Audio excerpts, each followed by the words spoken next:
자, 오늘 우리에게 주시는 말씀 가스펠 프로젝트 두 번째 시간입니다. 양보할 수 없는 절대 진리란 제목 가지고 갈라디아서 말씀 함께 나누겠습니다. 갈라디아서 2장 15에서 18절 제가 봉독하겠습니다.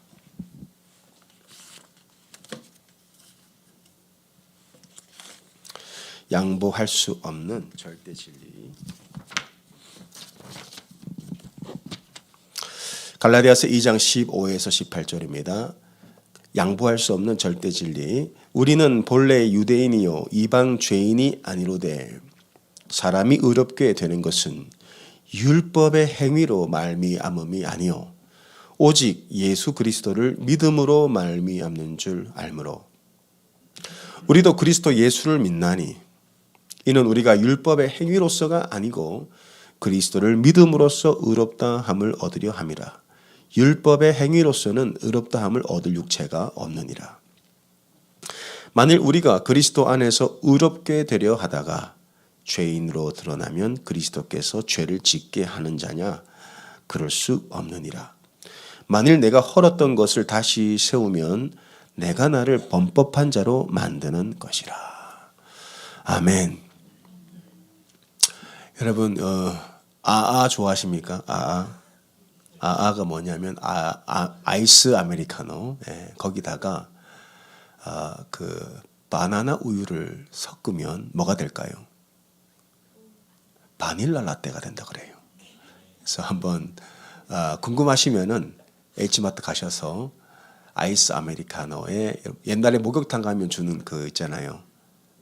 그 바나나 우유를 섞으면 기가 막힌다 그래요. 그래서 섞었을 때 좋은 게 있습니다. 섞었을 때 본연의 맛을 더 증폭시키는 게 있어요.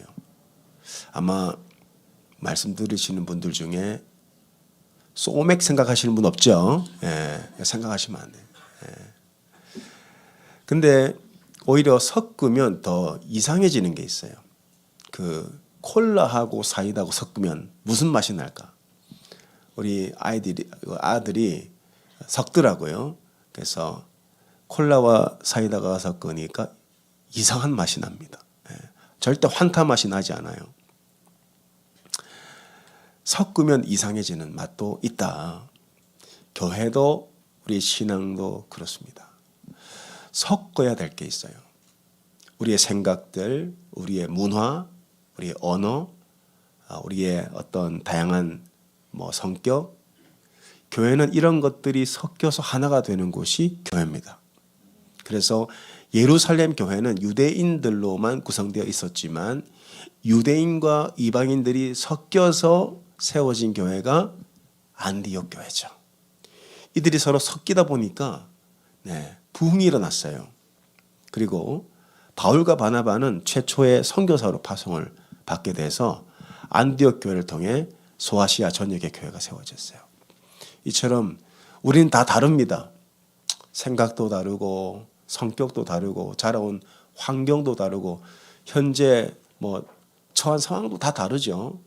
근데 복음이 우리를 하나가 되게 하는 거예요.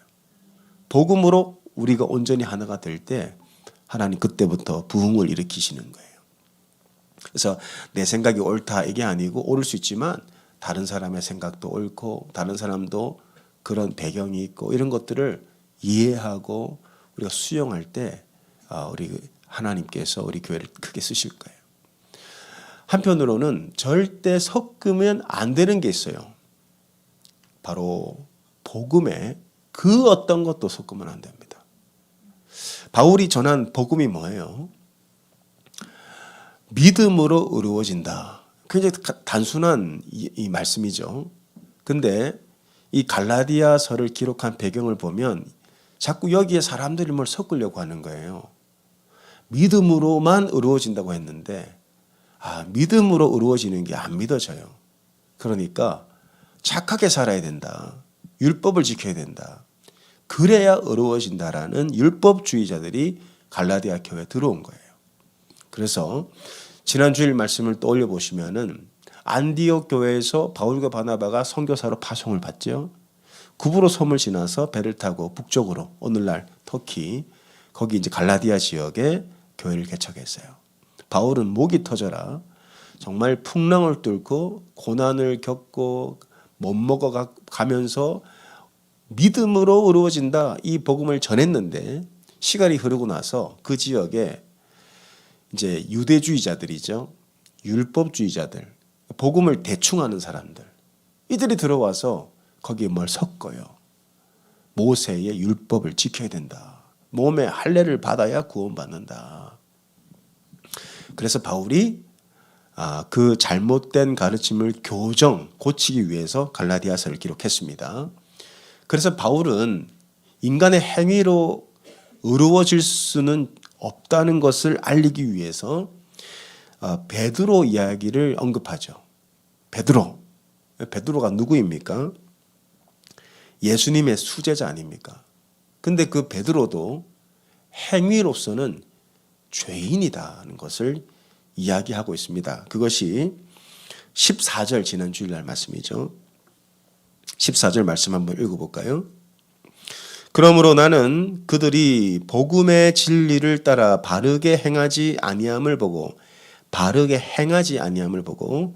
모든 자 앞에서 게바는 베드로입니다. 베드로에게 이르되 네가 유대인으로서 이방인을 따르고 유대인답게 살지 아니하면서 어찌하여 억지로 이방인을 유대인답게 살게 하려느냐. 베드로가 입술로는 이방인들한테 brother, 형제요 그러면서 이제 유대인들이 오니까 그들 두려워해서 행위로는 부정했잖아요. 이 외식에 죄를 범했기 때문에 이 죄가 바나바까지 이 죄에 유혹되었다. 그러니까 바울이 하고 싶은 말이 뭐예요? 베드로를 보라. 그림자만 밟아도 귀신이 떠나갔고 베드로는 죽은 다비다를 살린 사람 아닙니까? 설교 한 편에 3,000명이 회개하고 5,000명이 회개하고 예루살렘 교회에 대부흥을 일으킨 그 베드로조차도 그 행위는 결코 온전치 않다는 거예요. 그래서 이 자리에 그 누구도 행위로 의로워질 수 있는 사람은 없다는 거예요. 그러면 우리가 어떻게 의로워집니까? 무엇으로 의로워집니까? 그 얘기하고 싶은 거죠, 바울이. 15, 16절 보게 되면 사람이 의롭게 되는 것은 오직 믿음이다. 15, 16절 봅니다. 우리는 본래 유대인이요 이방 죄인이 아니로되 사람이 의롭게 되는 것. 이 사람은 아담의 후손이죠. 아담이 사람이란 뜻이라 그랬어요. 아담은 다 선악과를 먹은 이후로 다 죄인으로 납니다. 그래서 어떤 행위로도 하나님 앞에 의롭게 될 수가 없다는 거예요. 사람이 의롭게 되는 것은 율법의 행위로 말미암음이 아니요. 여러분이 가진 모든 재산을 다 팔아서 아무도 없는 선교지에 가서 평생을 헌신하고 내 재산을 다 나눠줘도 그걸로는 결코 의로워질 수 없다는 거예요. 오직 예수 그리스도를 믿음으로 말미암는 줄 알므로. 뭘로 의로워진다고요, 우리가? 믿음으로. 근데 믿음 앞에 꼭 붙어야 될 말씀이 있어요. 오직 예수. 오직 예수.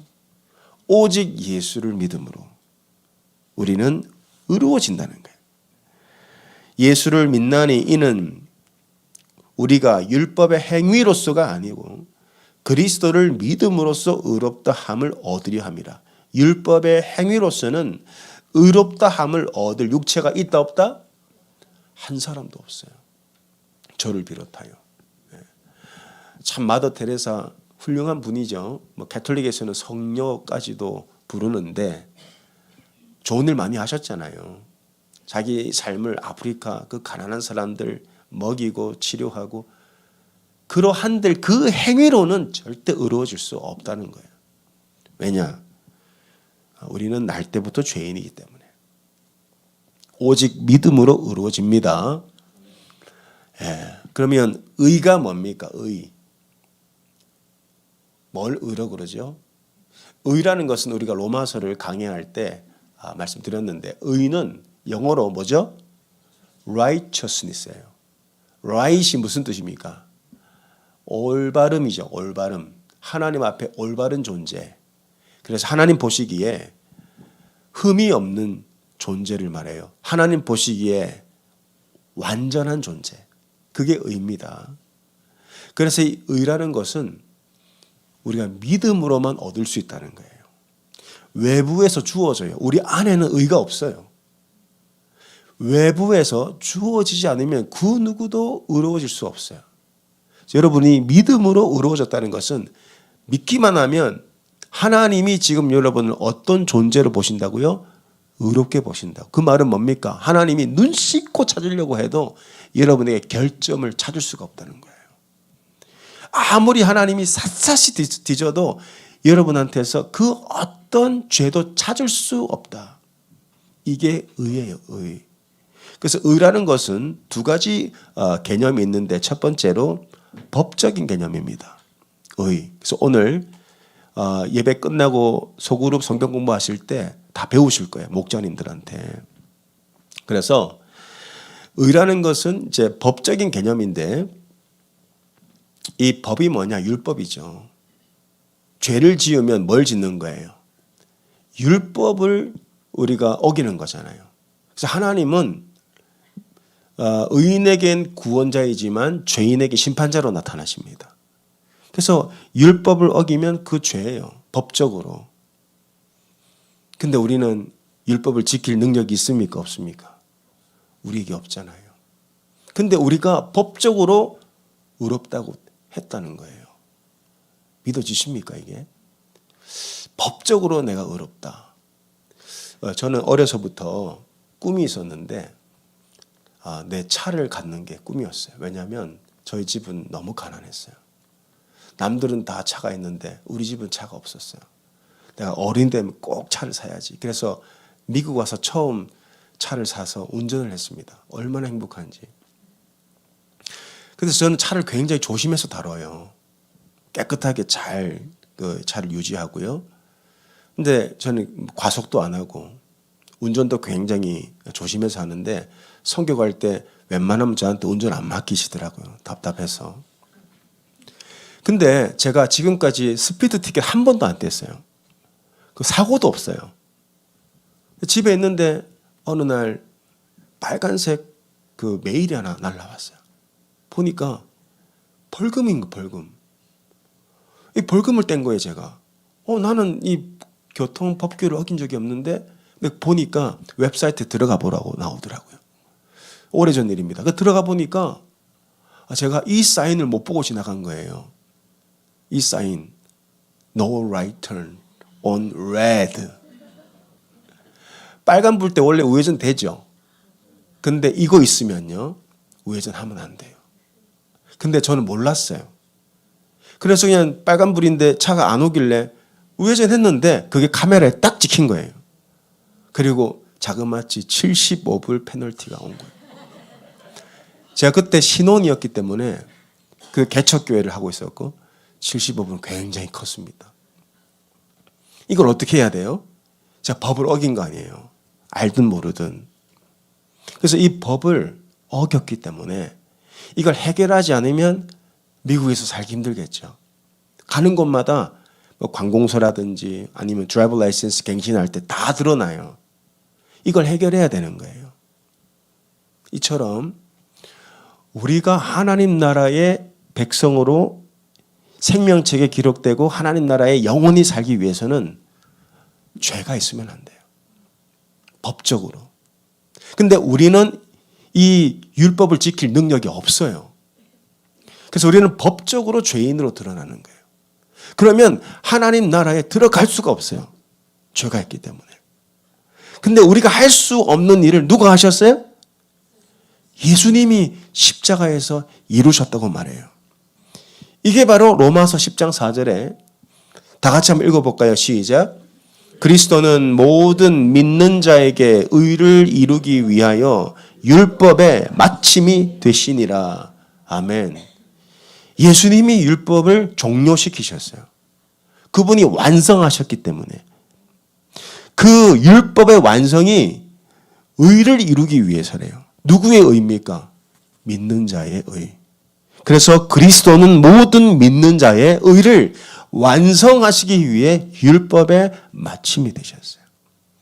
그래서 믿음으로 그 의가 외부에서 나에게 주어지는 거예요. 믿기만 하면, 그래서 하나님은 지금 여러분의 죄를 아무리 찾으려고 해도 찾을 수가 없는 의인이 된 거예요, 여러분들이. 그래서 믿음으로 의롭게 된 거죠. 바울은 이걸 전한 거예요, 이거를. 사람은 자꾸 거기다 뭘 섞어요. 믿음만 가지고는 뭔가 부족해 보이는 거죠. 그래서 경건하게 살아야 되고, 착하게 살아야 되고, 금욕해야 되고, 그래야 하나님이 의롭게 여겨주신다라고 자꾸 복음의 뭘 섞는 거예요. 이미 다 이루셨는데, 믿기만 하면 되는데. 이게 바로 법적인 의미다. 그래서 여러분은 하나님 앞에 법적으로 무죄 선고를 받은 사람들입니다. 네. 누구의 의 때문에? 예수님의 의 때문에. 두 번째로 이 의는 법적인 의미뿐만 아니라 경제적인 의미를 가지고 있어요. 경제적인 의미. 자, 우리가 죄를 짓게 되면, 죄의 삭은 뭐예요? 죄를 짓게 되면 부채가 생깁니다. 빚이 생긴다는 뜻이에요.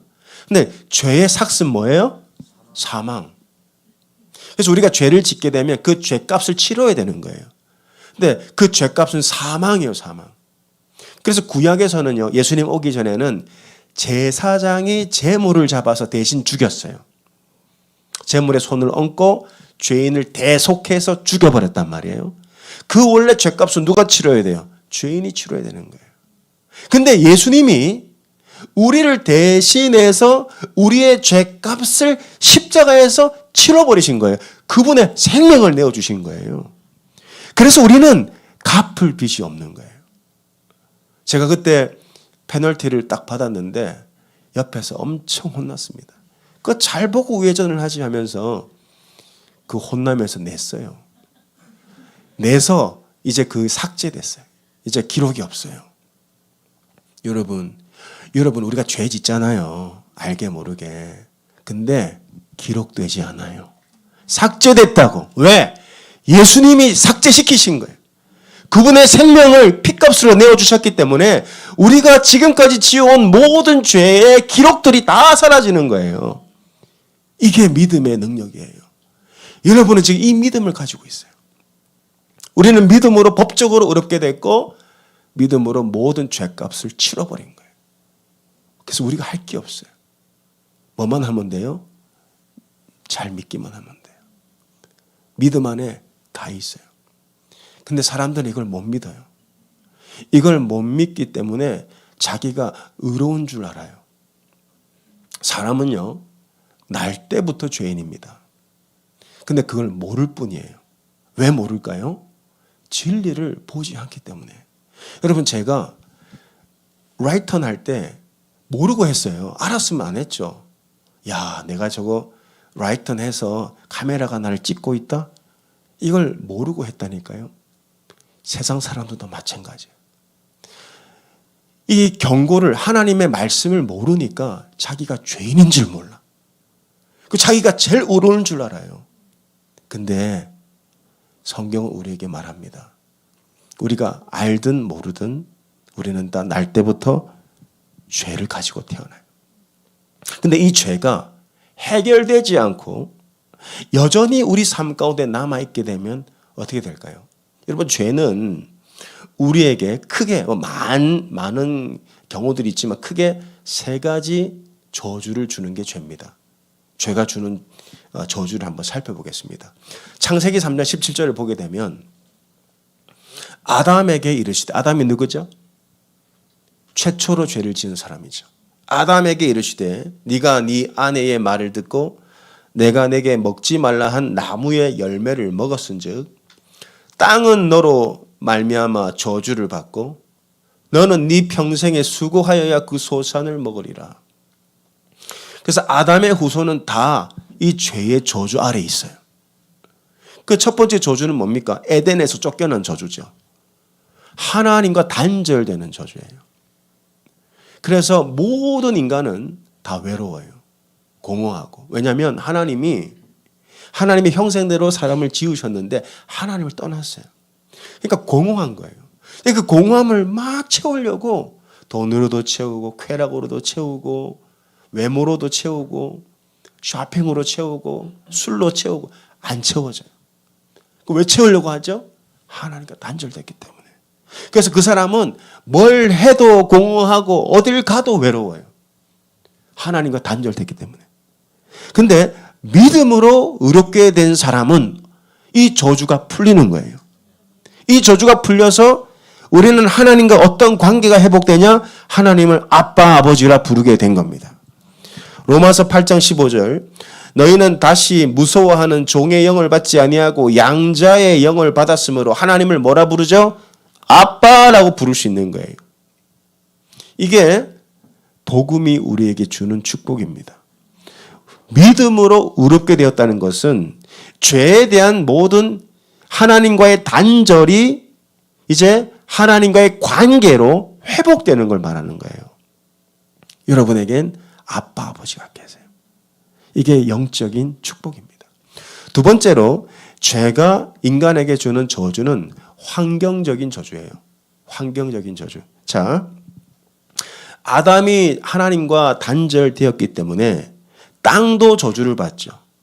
그래서 아담이 가서 씨를 뿌리고 해도 땅은 저주를 계속 맺어내고 엉겅퀴와 가시를 먹게 되는 게 인간의 운명입니다. 근데 예수 그리스도를 믿음으로 말미암아 그 저주가 풀려버린 거예요. 그래서 우리는 환경적으로도 복을 받게 돼요. 갈라디아서 3장 13, 14절 보겠습니다. 그리스도께서 우리를 위하여 저주를 받은 바 되사 율법의 저주에서 속량하셨으니 기록된 바 나무에 달린 자마다 저주 아래 있다 하는 자라 하였음이라. 이는 그리스도 예수 안에서 아브라함의 복이 이방인에게 미치게 하고 또 우리로 하여금 성령의 약속을 받게 하려 함이라. 우리는 원래 저주받은 인생을 살고 있었으나 예수 그리스도께서 십자가에서 죽으심으로 율법의 모든 저주가 그분께 쏟아진 거예요. 그래서 믿는 자들에겐 의가 주어져서 그 저주의 사슬이 끊어지고 이제는 원래 우리가 받기로 작정된 아브라함의 복을 다 받는 겁니다. 이게 복음이 우리에게 주는 놀라운 축복이에요. 믿음으로 의롭게 된 자는 삶에서도 환경에서도 하나님의 복을 받게 돼요. 세 번째로 그 죄인이 받는 저주는 질병과 사망의 저주입니다. 원래 인간은 영원히 살도록 창조되었습니다. 그러나 죄 때문에 사망이 들어왔죠. 그 사망으로 가는 과정 속에 인간은 질병의 고통을 겪는 거예요. 그러나 예수 그리스도께서 십자가에서 죽으셨다는 것은 궁극적으로 뭘 의미하는 겁니까? 우리에게 부활의 생명을 주신다는 거예요. 그래서 예수 이름에 치유의 능력이 있는 겁니다. 이사야 53장 5절 보겠습니다. 그가 찔림은 우리의 허물 때문이요. 우리 죄 때문에 그분이 찔리셨고 그가 상함은 우리의 죄악 때문이라. 그가 징계를 받음으로 우리가 평화를 누리고 그가 채찍에 맞음으로. 이 채찍은 그 당시 가죽줄에 온갖 그 동물의 뼈들과 가시들이 엮여 있는 채찍이었거든요. 그걸 맞으면 몸에 살점이 뜯어져 나가고 엄청난 고통을 겪습니다. 근데 예수님께서 그 채찍에 맞으심으로 우리가 뭘 받았습니까? 힐링을 받았다는 거예요. 나음을 입었다. 이게 무슨 뜻이냐면 영어 성경에 보면 치유를 의미하는 거예요. 그래서 예수 이름 안에 치유의 약속이 있어요. 그래서 예수님이 제자들에게 했던 약속이 뭐냐? 마가복음 16장 18절 뱀을 집어 올리며 무슨 독을 마실지라도 해를 받지 아니하며 병든 사람에게 손을 얹은 즉 나으리라. 왜 이 말씀을 약속하셨습니까? 예수님이 우리의 질고를 다 짊어지셨기 때문에 믿는 자들에게 이런 표적이 따르리니 너희는 아픈 사람에게 손을 얹어 기도하면 그 이름이 치유를 일으킬 것이다. 치유뿐만 아니라 우리 언젠가 죽을 거 아니에요. 그러나 예수님이 사망의 저주의 수를 풀어내셨기 때문에 우리는 부활의 영생에 들어가는 거예요. 그래서 우리는 어떤 존재가 됐습니까? 여러분 믿음으로 의롭게 됐다는 것은 그냥 우리가 교리적으로만 아는 게 아니에요. 진짜 그 믿음이 우리 안에 역사하게 되면 우리는 하나님과의 관계가 회복될 뿐 아니라 하나님을 아빠, 아버지라 부르고 환경적인 저주에서 풀려나서 하나님이 모든 것을 합력하여 뭘 이루신다? 선을 이루실 뿐만 아니라 누구든지 우리는 부활의 영생을 약속받았기 때문에 치유의 능력도 경험하는 거예요. 이게 바로 믿음으로 의롭게 되는 그 약속의 실체입니다. 우리는 믿음으로 의롭게 되었을 뿐 아니라 그 믿음 안에 있는 놀라운 축복을 받았어요. 근데 이 갈라디아 지역에 오직 믿음으로 의롭게 된다라는 이 놀라운 복음을 선포했는데 그 율법주의자들, 행위구원론자들이 들어와서 이걸 섞어버리는 거예요. 항상 교회는 그 위험에 노출되어 있어요. 언제 섞일지 몰라요. 그래서 항상 우리는 이 진리를 지키기 위해 고군분투하고 싸워야 합니다. 이걸 지켜야 돼요. 이 믿음이 얼마나 귀한 건지 우리가 알아야 돼요. 자꾸 섞으려고 하는 거예요. 그래서 바울이 어떻게 해요? 이 편지를 쓰면서 베드로를 책망하고 그리고 갈라디아 교회를 책망해요. 자, 왜 책망했을까? 갈라디아서 3장 1절 보겠습니다. 어떻게 책망했는지 보겠습니다.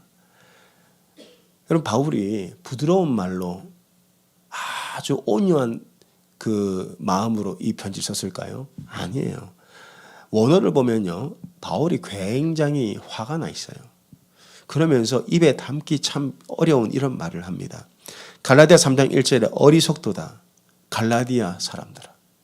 이게 우리말로는 좀 완곡하게 표현해서 그렇지 원어를 보면요, 야 이 바보들아 라는 뜻이에요. You foolish Galatians. 이 바보들. 이 표현은 바울 서신 중에 갈라디아서에만 유일하게 나오는 표현이에요. 야 이 바보들아, 이 어리석은 사람들아, 예수 그리스도께서 십자가에 못 박히신 것이 너희 눈앞에 밝히 보이거늘 누가 너희를 꾀도냐. 그러면서 엄청난 분노를 쏟아내며 갈라디아 성도들을 책망해요. 갈라디아 3장 3절, 너희가 이같이 어리석으냐? Are you so foolish? 너희들 진짜 바보냐? 성령으로 시작했다가 육체로 마치냐? 만약 제가 여러분들 오늘 설교하면서 바보님들 그러면 다 저하고 눈도 안 마주치고 시험 드실 거란 말이에요. 자, 바보님들 식사 맛있게 하십시오 하면 다 시험 든다. 근데 바울이 갈라디아 성도들한테 이 바보들아, 이 멍청한 사람들 왜 이렇게 책망하죠?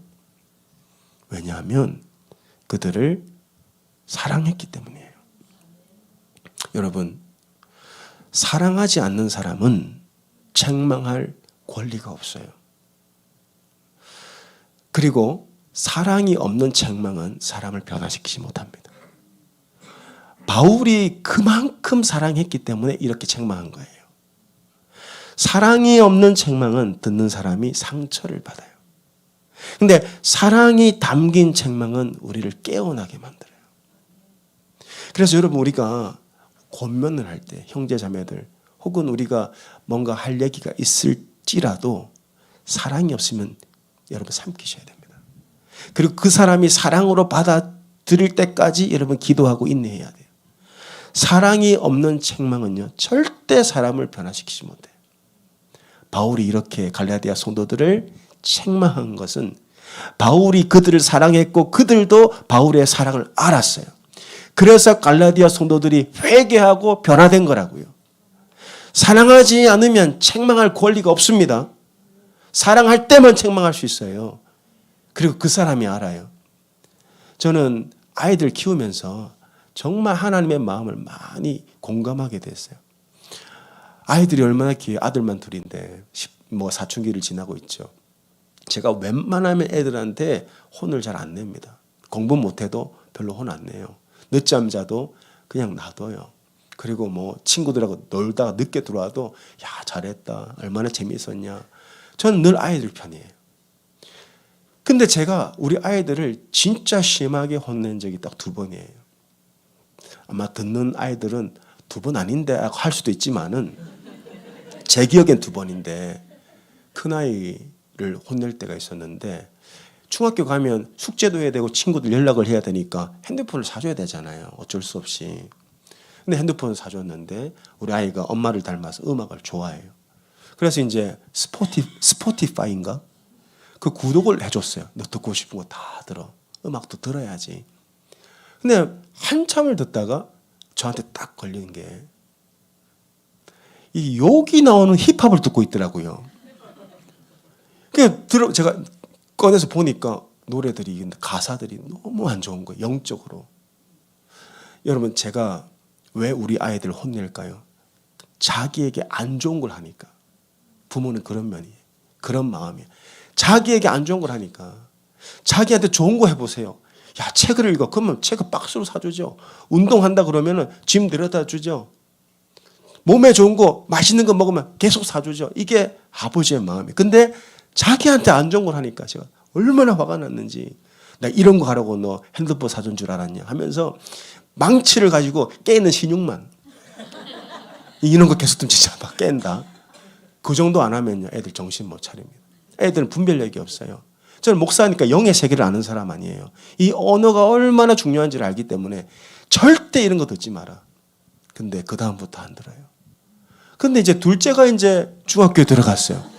그래서 핸드폰 또 사줬어. 어쩔 수 없이. 근데 우리 둘째는 이제 형이 혼나는 걸 봤기 때문에 조심합니다. 근데 딱 걸렸어요. 자기도 모르게 화장실에서 노래를 흥얼거리는데 suicide, suicide 이런 노래를 부르는 거예요. 제가 또 깜짝 놀랐어요. 너 그 무슨 뜻인지 아냐? killing yourself? 제가 눈이 돌아갔어요. 정말. 그래가지고 소리를 지르고 저는 아이들 공부 못하는 것 같고 진짜 혼내지 않습니다. 늦잠 자는 것 같고 더 자라 그러고 늦게 자도 야 주말에 늦게 자지 뭐 언제 늦게 자겠냐. 애들 그렇게 키우는데 suicide? killing yourself? 너 이리 와. 또 망치를 꺼내서 이제 이걸 깨는 신호를 하지만 못 깨죠. 근데 애가 그때부터 이걸 안 들어요. 그래서 제가 물어봤어요. 너 들어 안 들어? 아빠 안 들어. 근데 아빠가 왜 혼내는 줄 알아? 안 돼요. 아이들요. 제가 그렇게 혼냈다고 상처받지 않아요. 아이들 알더라고. 우리 아빠가 나를 얼마나 사랑하는지. 그걸 알기 때문에 상처받지 않아요. 자, 하나님도 우리를 이렇게 다루십니다. 여러분 우리는 저주받지 않습니다. 율법의 저주에서 예수님이 우리를 속량하셨어요. 그러면 우리가 살아가면서 겪는 환경의 어려움, 고난, 질병, 사건, 사고 우리 지난 금요일 날 너무 중요한 말씀을 들었어요. 그게 왜 생긴다 그랬어요? 그게 삶이라고 했잖아요. 삶은 누가 살아요? 사람이 살죠. 근데 그 사람이 다 아담의 후손이기 때문에 우리는 직간접적인 죄에 노출되어 있어요. 그래서 고난과 고통을 받지만 자, 우리는 저주는 받지 않아요. 근데 뭘 받죠? 히브리서 12장 6절 볼게요. 우리는 저주받지는 않지만 책망은 받습니다. 바울이 갈라디아 성도들한테 야, 이 어리석은 사람들아, 야, 이 바보들아라고 말한 것처럼 우리가 잘못된 길로 가면요. 하나님 어떻게 하시냐. 자, 12장 6절 같이 읽어볼까요? 시작. 주께서 그 사랑하시는 자를 징계하시고 그가 받아들이는 아들마다 채찍질하심이라. 우리를 왜 징계하십니까? 이건 저주가 아니고 뭐예요? 사랑이라는 거예요. 그러니까 우리가 당하는 환난, 고난, 어려움들은요. 여러분이 율법을 어겨서 겪는 저주가 아닙니다. 저주는 이미 풀려버렸어요. 십자가에서. 모든 율법의 저주에서 우리를 속량하셨단 말이에요. 이걸 여러분들이 받아들이시고 믿으셔야 돼요. 그러면 우리가 당하는 삶의 어려움, 고난은 뭐예요? 하나님의 사랑이라고. 이걸 통해서 우리가 더 거룩해지고 이걸 통해서 진리의 길로 가서 마침내 하나님이 우리에게 주시고자 하는 궁극적인 건 뭡니까? 축복이에요. 이게 궁극적인 최후 승리라고요. 그러니까 로마서 8장 28절에서 뭐라 그러죠? 하나님을 사랑하는 자, 곧 그 뜻대로 부르심을 입은 자들에게는 모든 것이 합력하여 선을 이루느니라. 이 말씀만 제가 주구장창 외치는데 야, 선교사님 또 오셔가지고 우리가 그렇게 외쳤던 말씀을 그분의 간증으로 풀어내시는데 전 너무 감사했어요. 이야, 하나님 말씀대로 하니까 이렇게 우리가 복을 받구나. 선교사님들은요, 선교지 떠나면 다 나그네예요. 선교지 떠나는 순간 다 나그네라고. 어디서 주무시고 나가면 돈이잖아요. 또 차도 없으시고. 그래서 저는 선교사님이 오시면 왕처럼 대접해 드립니다. 조금이라도 쉬시다 가시다. 그렇게 하나님 말씀대로 하니까 누가 복을 받았어요? 우리 공동체가 그 귀한 말씀을 들었잖아요. 저도 선교사님이 그런 디테일한 이야기를 못 들었었어요. 제가 3년 전에 헝가리에서 만났지만, 유한침 유럽 침례 대회에서 만났지만 이 정도 그분의 간증은 못 들었어요. 근데 오신다고 하셔서 목사님 오십시오. 우리가 섬기기 원합니다. 그래서 저도 어제 그 하루 종일 같이 있고 섬기면서 제 마음이 얼마나 기쁜지. 결국은요, 우리가 믿음으로 의롭다함을 받습니다. 근데 순종으로 뭘 받아요? 축복을 받는 거예요. 순종으로. 여러분, 불순종해도 저주 안 받아요. 저주는 십자가에서 이미 끝나버렸어요. 근데 순종하지 않으면 하나님이 예비하신 축복은 받지 못해요. 하나님의 말씀은 축복의 약속입니다.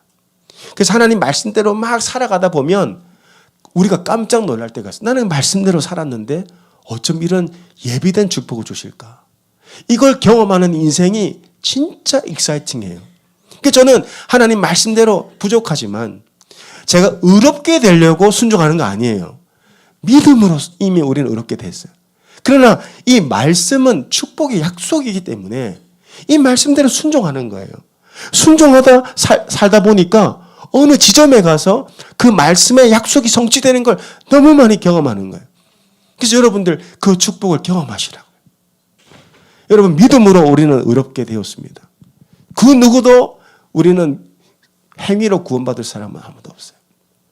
믿기만 하면 이미 구원은 받았어요. 법적으로도 받았고 갚을 죄값도 없어요. 이미 다 지불됐습니다. 편안하게 여러분 사시면 돼요. 그러나 여러분 순종함으로 주님이 예비하신 축복은 여러분 받으시기 바랍니다. 그래서 우리는 두 가지를 믿기를 바랍니다. 첫 번째로 내가 믿음으로 의롭게 되었음을 믿으시고요. 두 번째로 순종으로 하나님의 복을 받는 걸 믿으셔야 돼요. 그러면 여러분의 삶은 앞으로 놀라운 삶들이 열릴 거예요. 하나님이 이렇게 예배해 놓으신 귀한 삶들을 날마다 여러분 누리시고 복 받으시고 축복의 통로가 되시길 예수님 이름으로 축원합니다. 기도합니다. 하나님,